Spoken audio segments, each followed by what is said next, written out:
Assalamualaikum warahmatullahi wabarakatuh.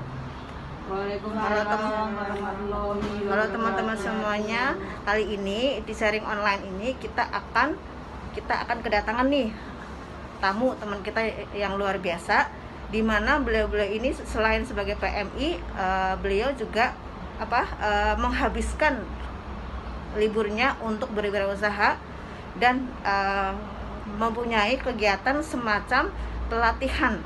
Jadi kita ingin tahu nih apa aja pelatihan yang beliau bikin dan persiapan apa nih, apa saja yang akan kita bekali untuk kita nanti pulang ke Indonesia ya.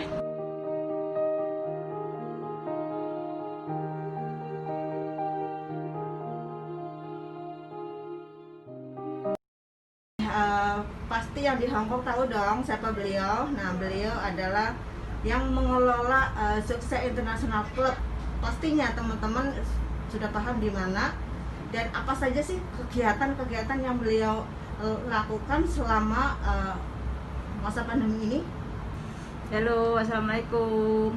Perkenalkan, ya, saya Ulan. Ini perwakilan dari Jogja International Club di Hong Kong ya. Adalah sebuah organisasi yang berorientasi di bidang kewirausahaan atau entrepreneurship. Nah, di sini kami juga memberikan pelatihan ya kepada teman-teman pekerja migran Indonesia di Hong Kong. Kalau nggak salah di Jogja Club ini sudah 20 tahun ya. 21 tahun tahun ini. 21 tahun itu waktu yang bisa dibilang wow. Apa harapan Ibu Ulan sebagai pengelola kelas kuliner ini kepada teman-teman PMI yang saat ini masih ada di Hong Kong? Ya, jadi harapan kami ya untuk teman-teman pekerja migran Indonesia di Hong Kong, manfaatkanlah waktumu, manfaatkanlah uangmu ya, karena di sini ada kesempatan libur, ada tempat untuk kalau berminat untuk belajar ya, baik itu belajar keterampilan atau belajar kuliner yang kita adakan di Jogja International Club ini ya. Jadi jangan menyia-nyiakan waktu, manfaatkanlah waktu. Jadi bersedia payung sebelum hujan, sehingga saat kita pulang di Indonesia itu setidak-tidaknya kita tidak galau ya, karena kita sudah punya ilmu, kita juga sudah punya modal, tinggal kita saja untuk mempraktekkan ya apa yang sudah didapat ilmu dari Hong Kong itu, khususnya untuk kuliner ini ya, karena sekarang untuk di kampung-kampung itu pengalaman-pengalaman ya teman-teman ini ya, alumni kuliner Jogja Club ini, mereka juga membuka catering yang menyediakan ini kalau orang-orang Jawa itu among-among ataupun kedurian. Jadi ada nasi bok, kemudian kue-kue, pesanan-pesanan itu gitu. Nah, jadi janganlah membuang-buang waktu ya. Ini menarik juga nih yang tadi yang saya simak adalah bagaimana supaya teman-teman kita bisa membekali diri dengan skill kita masing-masing ya Bu ya. Dan tentunya bukan hanya kuliner tapi dengan keterampilan yang ada yang bisa mereka miliki. Yang ingin saya tanyakan lagi, seandainya nih, karena kan tidak semua PMI yang bisa pulang sukses ya Bu ya, dan nggak ada modal. Ini kira-kira kalau yang ada sudah pulang ke Indonesia dan kebetulan teman-teman ini sudah pernah belajar di Jogja Club, apakah ada rekomendasi atau bantuan atau bagaimana ya Bu? Jadi gini ya, sebenarnya kita juga ingin ya melingkan untuk teman-teman alumni yang di Indonesia itu untuk ya bisa saling bersinergi seperti itu ya. Tetapi untuk sampai saat ini belum. Cuman mereka itu secara mandiri ya, secara pribadi dengan kemampuan, dengan ilmu seperti itu mereka melakukan. Tapi kita juga tetap ini ya bersilaturahmi, bersosial di medsos seperti itu gitu. Jadi apa yang sudah berkembang, apa yang sudah dilakukan seperti itu. Jadi misalnya contoh yang sudah salah satu ya alumni yang saya sebutkan, misalnya di daerah Purwodadi. Nah di situ Jadi salah satu dari alumni itu mengelola ya untuk usaha. Jadi ada RT itu mereka membentuk dasawisma atau apa seperti itu. Jadi karena teman-teman merasa kesulitannya, loh kalau aku membuka kuliner atau catering satu orang itu tidak mencukupi orangnya, seperti itu. Nah ini kemudian timbul ya dari teman alumni kita itu, misalnya Ibu Susi. Nah dari dasawisma itu juga membuka catering dan membuka rumah makan di dasawismanya daerah itu gitu. Kemudian untuk menjaga harian itu juga ada piket. Kecuali kalau pas ada orderan, nah mereka bisa berkumpul seperti itu. Jadi beliau itu memotivasi ataupun ini ya bisa mempengaruhi masyarakat sekitarnya itu punya mindset yang lebih maju, lebih baik. Kemudian bisa juga untuk memajukan desanya dengan membuka lapangan usaha, artinya juga bisa memberikan income kepada keluarga masing-masing itu. Kemudian juga bisa memberikan lapangan pekerjaan seperti itu. Itu salah satu contohnya. Ya, baik. Jadi walaupun teman-teman kita yang sudah pernah belajar di YITS dan di saat mereka pulang dan ya bukan harapan kita juga untuk tidak sukses, tapi kalau sesuatu terjadi dan yang tidak kita inginkan, semoga tidak ya Bu ya. Dan kalau seandainya terjadi apa yang tidak kita inginkan, berarti kelas kuliner ini tetap akan bisa membantu memberi jalan ya Bu ya, setidaknya bagaimana supaya mereka tetap bisa berwirausaha di rumah ya. Oke baik, sekarang kembali ke Bu Diah. Nih Bu Diah nih, kapan ngomong-ngomong di Hong Kong sudah berapa lama, dan apakah Ibu juga mempunyai putra dan putri di Indonesia? Alhamdulillah, sebenarnya saya malu ya kalau menyebut berapa lama di Hong Kong, tapi ya mungkin dibilang sebentar ya, enggak sebentar, lama ya enggak lama ya, dibandingkan ada teman-teman yang lebih lama. Cukup lama. Alhamdulillah saya punya satu putri. Alhamdulillah tahun lalu sudah wisuda dari IAIN Ponorogo. Alhamdulillah sekarang sudah sarjana ekonomi di perbankan syariah. Oh ya, ini saya ingin menyampaikan, mudah-mudahan ada mungkin dari pemerintah ataupun dari tim-tim dari manapun yang bisa memberdayakan anak-anak BMI yang supaya memberi lapangan pekerjaan. Oh ya, dan terima kasih kepada pemerintah. Kemarin anak saya juga sudah dapat namanya prakerja yang 600 itu ya. Terima kasih. Itu mungkin bagus juga. Tetapi saya menginginkan, karena saya tahu banyak teman-teman kita BMI itu yang mengais rezeki di negara orang untuk menyekolahkan anaknya, dan lapangan pekerjaan itu susah di Indonesia. Jadi dia berharap bagaimana supaya anak PMI yang mungkin yang sudah sarjana itu bagaimana supaya bisa berwirausaha, tentunya dengan bantuan semacam bantuan permodalan, pengawasan dan pendampingan dan pelatihan. Oke, itu sangat motivasi banget sekali ya, apalagi di saat sekarang ini di pandemi ya, yang begitu banyak PHK terjadi di negeri kita, dan bukan hanya di Indonesia saja, tapi dimanapun juga mengalami hal yang sama. Dan kira-kira apa sih harapan Ibu Diah ke depan setelah kembali ke tanah air ini? Jadi maksud saya lebih fokus kepada bidang yang akan Ibu jalani nanti. Kalau jujur saya memang turun dari wirausaha, mulai dari keluarga memang jualan. Kalau sekarang keluarga memang ada jualan, suami jualan buah, tapi saya sendiri ingin membudayakan tanah, ataupun yang dari desa-desa itu saya ingin bertani dan memelihara kambing, bertani secara organik. Bertani ya Bu ya? Iya, bertani dan untuk peternak kambing. Karena saya lihat di lingkungan saya sudah banyak yang berternak ayam telur, tetapi yang ayam kampung itu memang belum ada. Itu sebenarnya omsetnya bagus juga. Itu di daerah mana ya Bu ya? Daerah Desa Bimbing, Kecamatan Dolopo, Kabupaten Madiun. Madiun. Iya. Berarti di sana belum ada semacam percontohan untuk peternakan. Kalau yang ayam itu sudah ada kayaknya, tapi ya maklum ya karena mungkin kurang pengetahuannya atau kurang menyampaikan pengetahuannya. Sebenarnya kalau tempat itu luas dan mungkin bibit-bibit banyak juga, karena kami kan di kampung. Di kampung itu dengan mudah, ibaratnya seumpama beli kambing perempuan 1, nanti dipelihara bisa beranak pinak. Kalau yang laki-laki beli kecil, nanti dipelihara bisa besar, itu penjualannya apalagi kalau Idul Adha itu bagus. Sekarang ini pertanyaan untuk Bu Wulan dan Budi ya.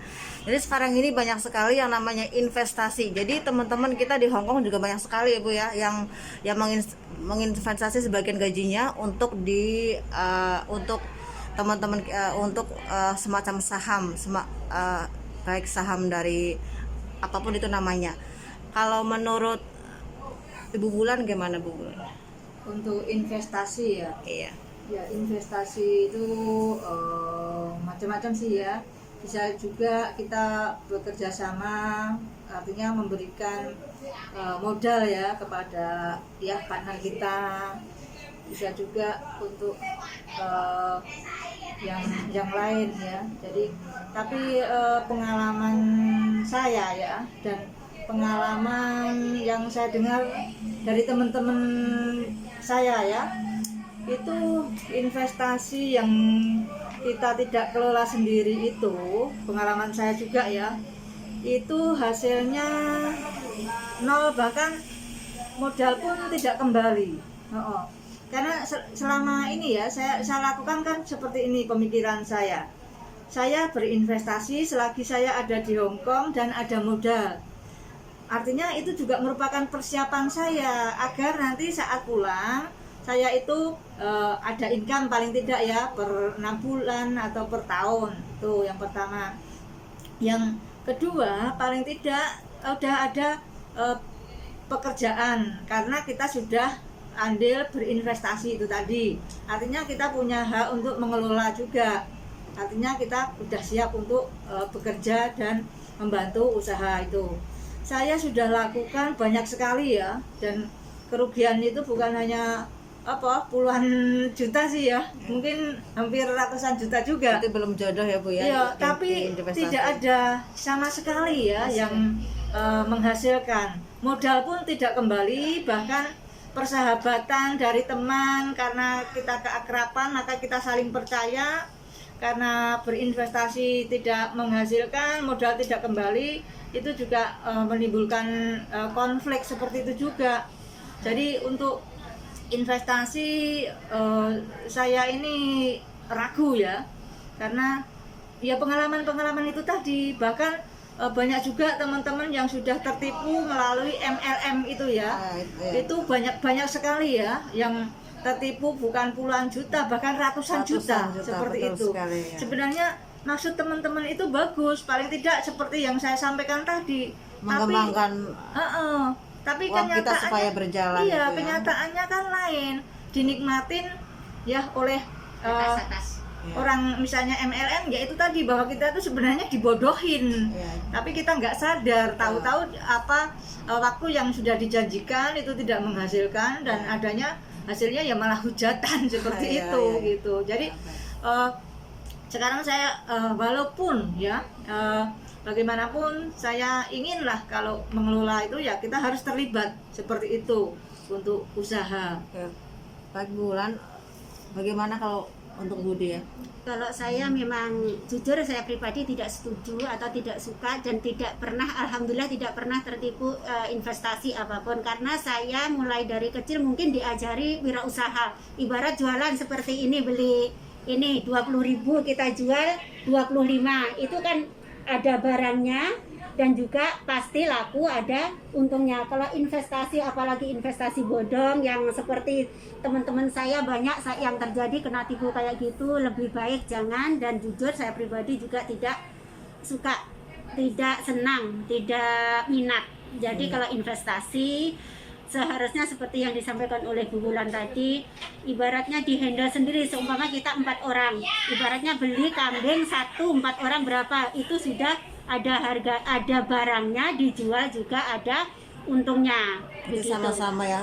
Iya, sama-sama ada mengelola. investasi yang jelas. Jelas dan Nah, transparan. ibarat beli ya ini seperti beli kue tarni 20 kita jual 25, itu kan ada bukti barang. Kalau yang investasi bodong-bodong atau MLM, karena mohon maaf teman-teman, banyak di kanan kiri kita, teman-teman dekat kita itu banyak yang tergiur dengan investasi bodong begitu. Jadi saya mengharap teman-teman hati-hati untuk investasi yang nyata aja. Ibarat kalau kita di kampung belikan kambing, sapi, nyata di kampung kita ada barangnya. Seperti di Bu Wulan beli ibaratnya kuliner, itu kan jelas. Kalau kuliner kan ada tokonya, ada warungnya begitu. Baik, ini pertanyaan terakhir ini buat teman-teman semuanya. Semoga apa yang hari ini disampaikan dari Bu Wulan dan Bu Dia bisa bermanfaat. Ini yang pertanyaan terakhir ini, kalau kalau teman-teman tertarik nih minat belajar di kelas kuliner, ini harus mendaftar ke siapa dan apakah ini dilakukan setiap minggu atau setiap bulan, Bu ya? Jadi gini ya, saya perlu sampaikan untuk teman-teman ya, bagi teman-teman yang berminat untuk ikut pelatihan kuliner, bisa datang langsung ke Jogja International Club di Jabin Basar lantai Pase, atau bisa juga menghubungi nomor WA ataupun Japri saya, Wulan, nomornya 95117484 gitu. Dan nanti akan kami jelaskan prosedurnya bagaimana. Yang jelas untuk pendaftaran itu ya, saat mendaftar itu kita tidak pungut biaya. Cuma saat praktek kita ibaratnya untuk mengganti bahan-bahannya, dan untuk karena tempat kan kita di sini juga paling mahal, belum listriknya. Jadi apa, kita artinya memungut biaya pun kita bukan bisnis murni, tapi untuk mengcover ya biaya tempat, biaya listrik dan bahan seperti itu. Jadi paling super murah lah kami ini, karena kami ini organisasi yang mempunyai visi misi untuk ya, selain untuk memberikan manfaat bagi diri kita, bagi keluarga kita, bagi pekerja migran Indonesia di Hong Kong khususnya, maka kita memberikan keringanan seperti itu gitu. Baik, dan mungkin dari Bu Dia ada pesan terakhir untuk teman-teman kita yang di luar sana. Teman-teman yang diberi kemudahan untuk hari libur oleh majikan, mari kita gunakan hari libur kita sebaik-baiknya. Ya contohnya seperti di GIC ini ada kelas kuliner, karena ini hasil nyata saya merasakan sendiri ya. Kadang saya ulang tahun aja nggak usah beli tiketnya, Pinjam fotonya. Dan setelah Hasil hari pulang, ini ya kelas ya, fondan. setelah kita belajar itu alhamdulillah banyak di kampung saya BMI dari kampung saya belajar di YIC kebetulan. Layak itu alhamdulillah rasanya pun beda. Olahan dari teman-teman dari YIC ini rasanya benar-benar beda. Kelezatan ibarat kuliner itu yang paling enak. Jadi monggo yang libur masih di luar, kita gunakan waktu sebaik-baiknya selama kita masih di Hong Kong ini, kita untuk ya sambil mencari uang juga untuk mencari ilmu. Terima kasih. Baik, terima kasih sekali atas waktu dan kesediaannya hari ini. Ini di sharing online seperti biasa, kita akan berbagi ilmu dari teman ke teman. Apa yang kami bahas hari ini bisa bermanfaat untuk teman-teman semuanya, terutama bagi teman-teman yang belum tahu nih kalau mau belajar ini itu di mana. Silakan teman-teman bisa kasih info ke kita. Kalau ingin nanti di dalam box ini akan ada nomor telepon Bu Dia dan juga Bu Wulan. Jadi jika teman-teman di luar sana ingin belajar, di mana alamatnya juga akan tertera di sini. Terima kasih Bu Wulan dan Bu Dia untuk waktunya. Selamat. Jangan lupa pakai masker. Ya, sukses untuk Sukses BMI. BMI.